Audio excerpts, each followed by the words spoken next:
I'm live. Okay.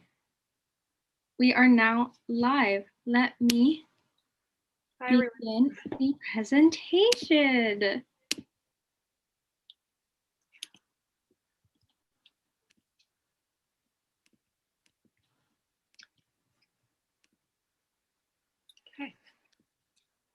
Okay. Hi, everyone. Thank you so much for joining us for our open mic. We're so excited to kick this one off. First up, a little bit about us as an organization. We are a student-led organization that was founded in August of 2020, and our mission is really simple, just building a community for youth to reflect, discuss, and learn about the impacts of cancer. Before the event starts, we just want to show you the hosts that we will be having over this 3-day open mic. So there is Tanvi and I, who are the co-founders of Cancer Together. Then there's Ananya, who's the head of the advertising team, Dina, who's the head of the events team, Evelyn, who's the head of the partnerships team, and Palmi, who's the head of the podcast team. And now we will get started with some open mic details. So we want to share some statistics about the UK and around the world. So 41% of young people with a cancer diagnosis did not receive mental health support during treatment, which we all know is extremely crucial when you go through such a harmful disease and a painful treatment. And 79% felt that cancer had a serious impact on their emotional well-being, which we hope to help people with today by letting them share their story. And now for more about our open mic. So for this weekend and as well as next Saturday, there are going to be a series of events to provide the space and information for healthy conversations. We'll be having speakers where Cancer Together members, such as me and Priya, will be hosting interviews, presentations, and speeches with absolutely incredible speakers. They'll be sharing their experiences with cancer and any other stories and messages that they think are really important to share with our community. Audience members, like you're doing right now, are free to join from a YouTube live stream. You are absolutely free to put any comments on YouTube and join our Slido, which we sent more information last night, including the code. If you do need the code again, feel free to just put that in the comment section of our YouTube channel, and Priya will get that right out to you. You're muted. Sorry. Here's the schedule for today. As we're doing now, we're going to start off with some opening remarks, and then our first presentation is going to be from Mayisha Tazreen from Bangladesh. Just a reminder, we are going to start up a new live stream after every speaker, just to break it up a little. And then as we go on through the day, we're going to hear from Afreen, Ramiza, Angelique, Dr. Rhonda, and Catherine, and then we will end at around 6:40 p.m. BST. So now, before we hand it off and begin our actual event, here are some contact details if you guys ever need to get in touch with us. Of course, our email is available, our website and Instagram, and all these details are available in our Instagram, so make sure to give us a follow. And so, yeah, we are so excited to start off our event. First up, we're going to have Mayisha Tazreen come in to our Zoom room.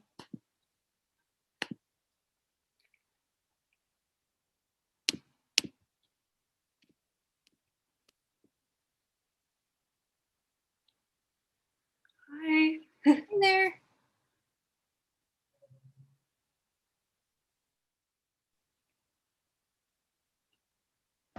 Hi.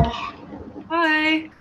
Hi. Okay. So we're just going to give you a quick introduction. Mayisha Tazreen is a from Dhaka, Bangladesh, and she is here now today to share her story of her maternal aunt who faced various challenges. Firstly, we just want to say how honored we are that you are here joining us today. We did hear that you lost this family member yesterday, which is incredibly painful to hear. So thank you for joining us with all these challenges going on. And if you ever do need to take a break with your story, feel free to do so. We completely understand. You can always just turn off your mic and take a breather. And for our audience, if you have any questions or comments, please feel free to put that in Slido and our YouTube channel, because Priya will be checking those out and we'll make sure to give that information to Maysha at the very end. And now, so Maysha, the floor is yours to begin your presentation.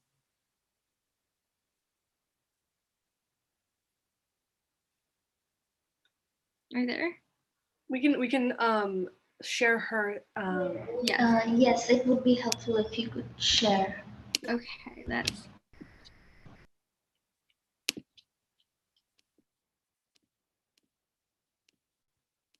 Okay.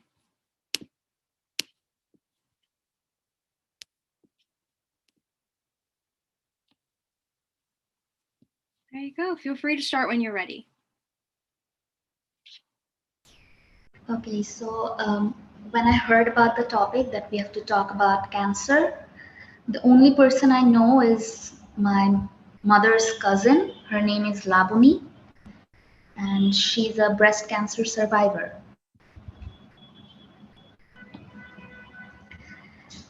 Um, to begin with, you might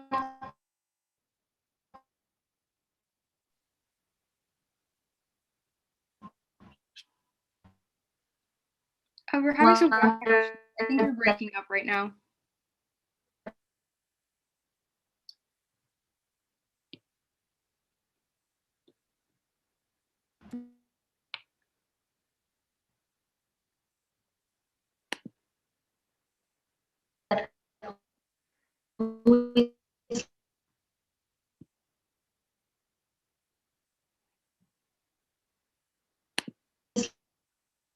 Are you able to hear her, Priya, or is it on my side? No, it's cutting out. I can try and I'll put a message in the chat. Hopefully, she will be able to see it.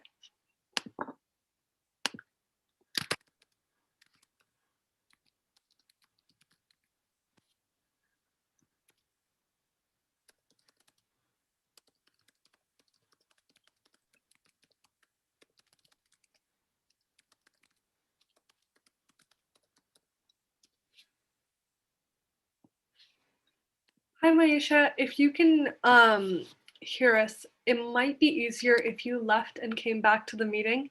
It might help with your connection a little.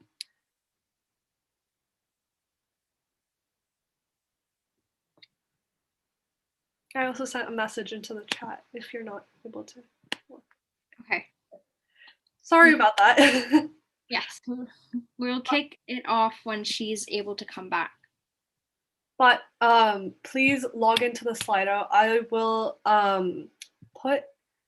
will just say out the code. But the code is also in the email we sent out yesterday.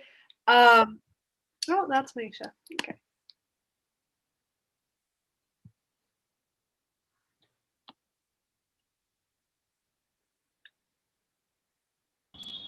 Hello. Hi. Okay. Perfect. I think you guys should just present because my internet is lagging. I think it's fine now if you're willing Yeah. to try again. We can hear you now. Oh, okay, so can you hear me? Yep. Okay, so at first, if I start presenting you, everyone would wonder that who is Labuni? Labuni is my maternal aunt who is a breast cancer survivor.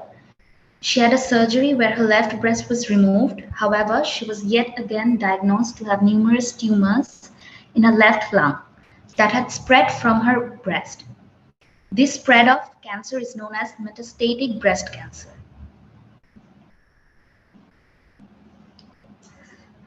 Metastatic breast cancer, also called stage 4, is a breast cancer that has spread to another part of the body. It usually spreads to liver, lungs, brain, and bones.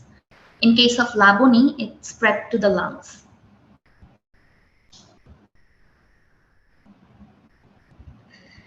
In order for me to completely reflect on her life and summarize her strength and confidence in this struggle, I'd like to let you know that despite of having a long-term affair and love marriage, the love of her life cheated her and divorced her while she was on her chemotherapy treatments.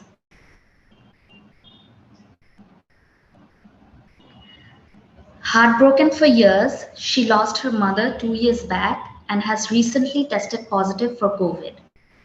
Her minor adopted daughter is the only immediate family she has now, whom she had adopted from her brother-in-law, along with her ex-husband.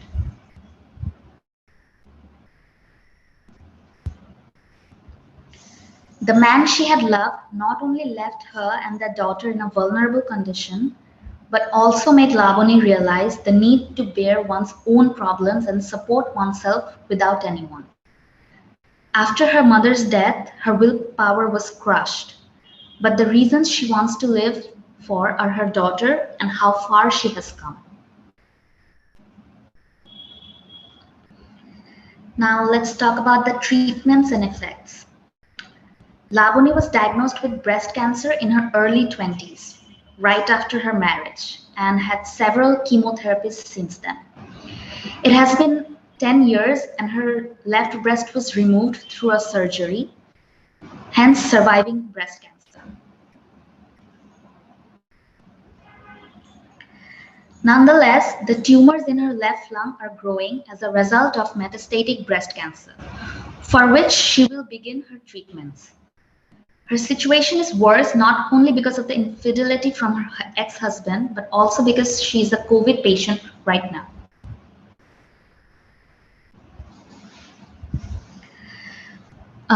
Why did I want to share this story?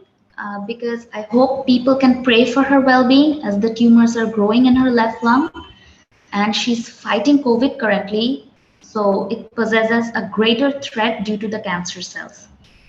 And you never know whose prayer gets answered, so might as well go for it. I wanted to share my knowledge of this cancer patient because I wish for people to learn from her story and inspire them consequently, as we should help ourselves even when our loved ones cannot or do not want to.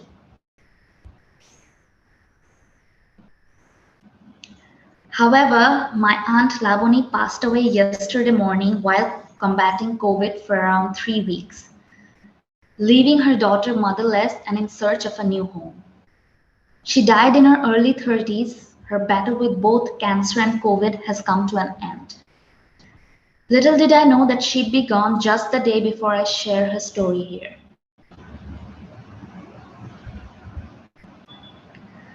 Moreover, Lavani was known for her strength, humble behavior, and as an easygoing person. Her attitude towards life motivates me to recognize my own advantages in life. She will continue to live in the hearts of the people she came across.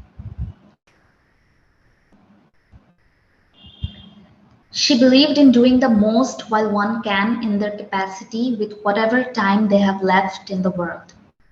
Despite of being alone, she fought for life till her last breath and gave me a spark of encouragement to follow that motto as well.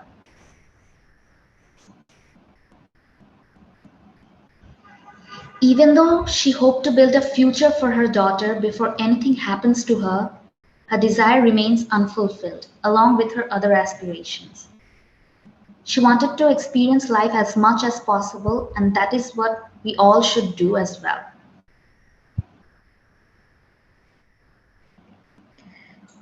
Nevertheless, I believe that we can still take lessons from her short yet troublesome life, as her hope and courage were remarkable. We can now pray for her departed soul and acknowledge our privileges, along with realizing the fact that no matter what, we need to be there for ourselves. I'd also like to add that yesterday, when I was about to make the final edits to my presentation, my mom just called me and said that your Lavani aunt just passed away. I was literally shocked. I don't remember when I last met her. Like, she's my mother's cousin, so I'm not that close to her. But if you ask anyone, whoever she knew, the people will tell you that she's a very nice person, the most humble human being you'll ever meet. And I was shocked. Like, there were tears in my eyes, even though she wasn't a close person. But I think I probably met her last 2 to 3 years before, when I went to our village. And that's it. I hoped more to share this story to inspire people and also to receive prayers for her well-being. But Who knew that she would just be gone the day before I shared her journey? I hope this presentation was helpful to the cancer patients, to anyone who is watching. And thank you. You can go ahead if you have any questions.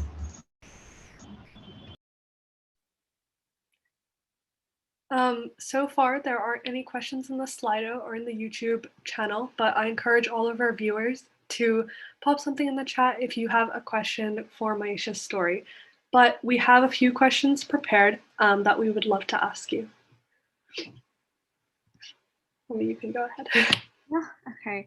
Firstly, thank you so much for sharing your story. It is obviously very hard to say the story the day after you learn that she's passed away. So my warmest regards to you and your family and everyone who's been affected by this. Now, for our questions, do you think that she felt supported by her community, especially with this incredibly difficult time that she was going through?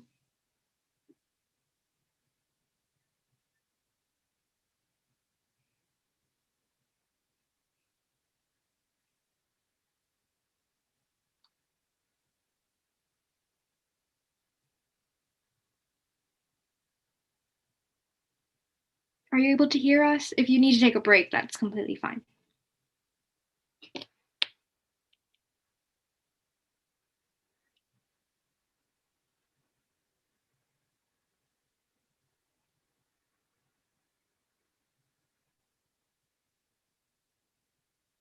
I'll send a message to her in the chat just in Yeah. case.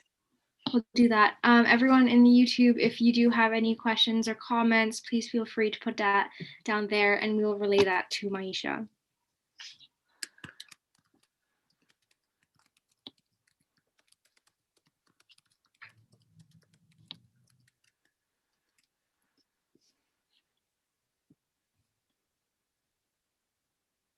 Also, please join the Slido.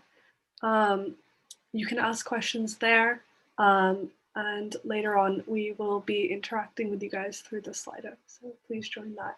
The information is in our previous email.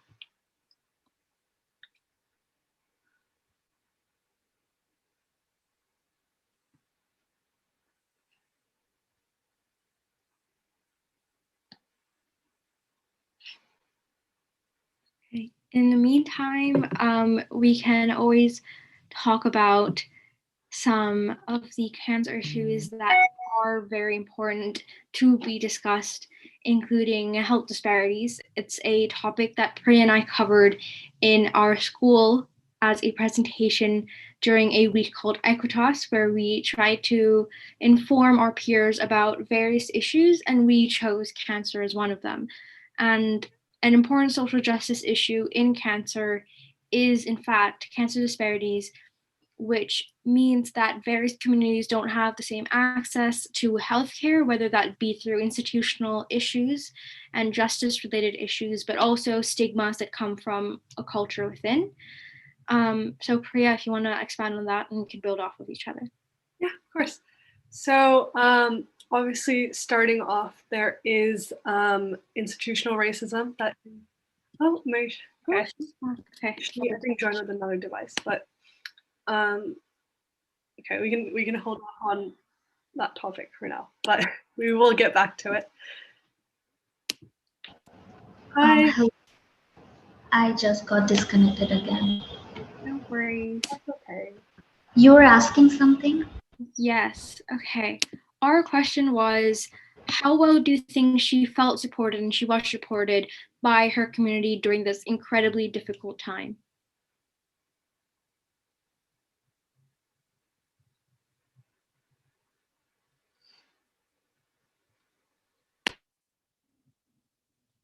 I think you might be gone again.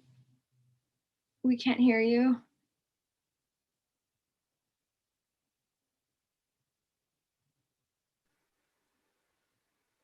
I know this may not be the best method, but if you do want to type an answer in the chat and I can read it out on your behalf, that might help.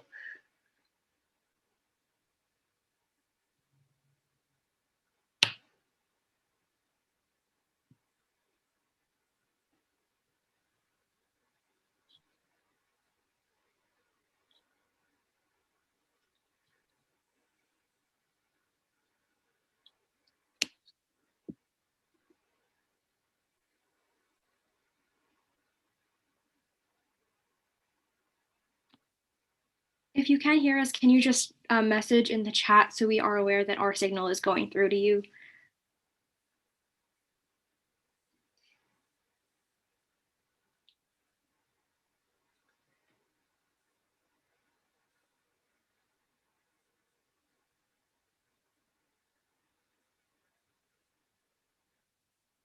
Oh, trying again.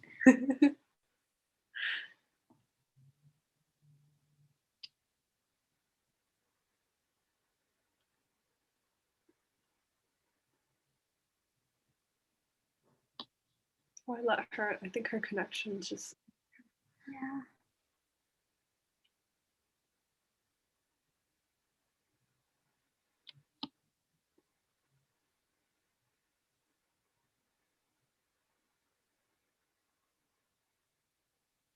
Can you hear me now? Yes, we can. Perfect. Would you like me to repeat the question or? Yes. Yeah. Okay. So we were wondering, how well do you think her community was supporting her, and how well do you think she felt supported during this incredibly difficult time?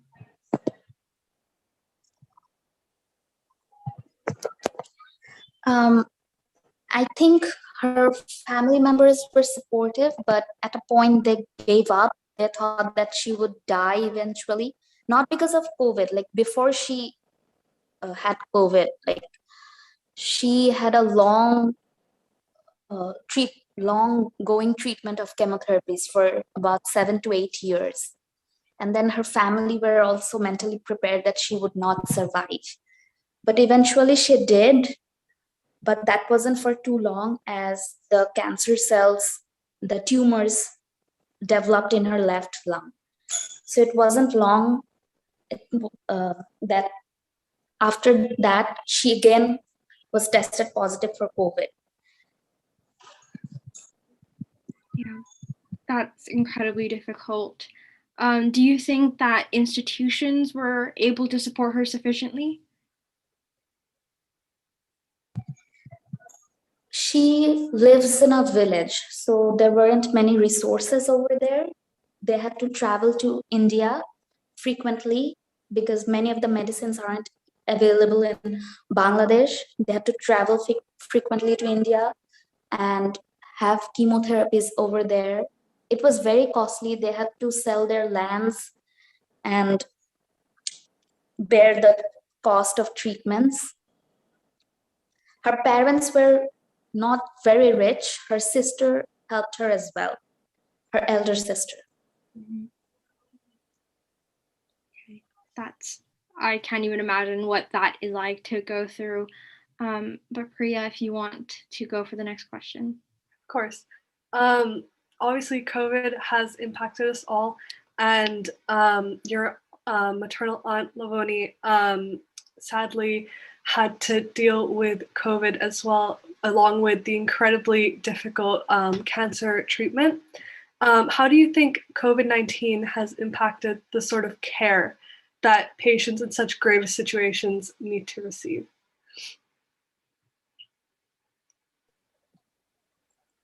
If you ask me, then it has affected a lot because patients with regular coronavirus, they aren't even able to receive the proper treatments, let alone a cancer patient whose situation is even worse. And that too in a village like Dinajpur. That's a district in Bangladesh. So there is another Dinajpur in India as well. That's called Dokhin Dinajpur. South Dinajpur is in India, and the part that is in Bangladesh is very underdeveloped. So she lived there, and the basic need for COVID are the precautions we take. For example, the sanitization or the products that you have to buy for safely living. She wasn't able to afford them. And I guess for that reason, she was contaminated. Hello? Hi, we can hear you. Hello? Hi. Yeah. Did I answer that? We did hear you. Yeah. Yep, we can hear you. Yeah, so that's how cancer patients were more affected. Mm-hmm. Do you see anything that potentially can be changed in the near future to support the people that traditionally would be left out of larger institutions? Can you repeat? Do you see any change that's potentially available to support cancer patients who would traditionally not have the access to institutions like hospitals?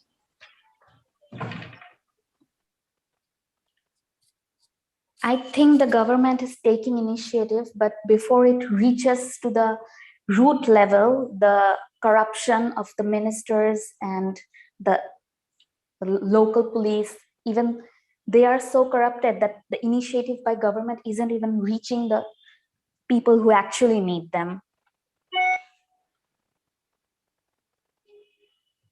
Of course. And what do you, in your opinion, what do you think we as a community can do? We can obviously use social media and donations, but what do you think is the most important thing that we could do to help people in similar situations? Obviously, social media and donations are helpful, but what actually helps is actively participating in those donations. Like, there are many people who just share the stories or share the post hoping that others will contribute, but we need to convince ourselves or our families. For those who have no earning, for example students, they need to convince their parents to donate, because at the end of the day, sharing, yes, obviously sharing through social media helps, but what more helps is taking the initiative yourself. Thank you. That's an incredibly powerful message. And I think it's one that should be shared because a lot of people, especially in this day and age with access to Instagram and Facebook, just take the easy way out by reposting a random image that they see in their For You page or their recommended, when in fact they don't actually have any motivation or drive to bring change as they claim to be doing. So thank you for saying that. Can I add something to that? Sure. For example, at my age, I'm 19. Many of my schoolmates are starting to teach younger students and have their first salary, but they, with that money, they are throwing parties to treat their friends or buying something expensive for themselves with their first salary. But I would request them to donate it to such organizations. As a That would be, I think, more impactful to do something with your first salary instead of treating your friends in the long run. Because once people are in a party, 3 weeks or 2 weeks later, they will even forget that why you throw that party. So instead of doing that, I think at my age, what people can do with their first salary, or who are just earning for the first time, they can donate it, at least a quarter of it. It would be more helpful. Mhm. That's very powerful. And I completely agree. Do you think as a young person you were impacted differently, that you had a different outlook on cancer and cancer awareness when your aunt was going through this? Yes, of course. Like, as I said, she was the only person in my family to have cancer. So I knew about cancer only from her. Like, one day I met her and she didn't have hair on her head, and I could sense, it was, I think, 5 to 6 years ago. I was very young, but I could still sense that she felt embarrassed. And I understood that she's a cancer patient, but didn't know that she was a breast cancer patient. And then I asked my mom that what happened, and she explained to me the whole scenario. But after that, whenever I met her, I treated her like she was a normal person. Like, the fact that she didn't have hair on her head, I ignored that entirely. And I could see the changes in her behavior. Like, she felt more relaxed and more comfortable in front of me. Yeah. Thank you. And I think as a young person as well, it's just like a different perspective that we enter in these situations, just in general being slightly more open and aware of cancer and its consequences. And so that was a very interesting and helpful answer. Priya, if you have anything else to ask. I don't have anything else. That was an amazing presentation. Thank you so much. Yeah, it was beautiful, inspirational, and it's a really great way to start off our open mic to share such a powerful story. Thank you so much. Thank you so much for having me. Of course, thank you for coming. To our audience members, oh yes, Maysha, go ahead. Now that my session is over, should I leave and join as a member? Yes, you're free to do that. Okay. Amazing. Thank you. Thank you so much. To our audience members watching, we're going to be ending this live stream and beginning our second one at 3 o'clock for Afreen, who will also be sharing a story then. So make sure to join us for that one as well. Thank you so much for being here for our opening and for Mayisha's story. It's really been a really great start to our open mic. Thank you. Thank you so much.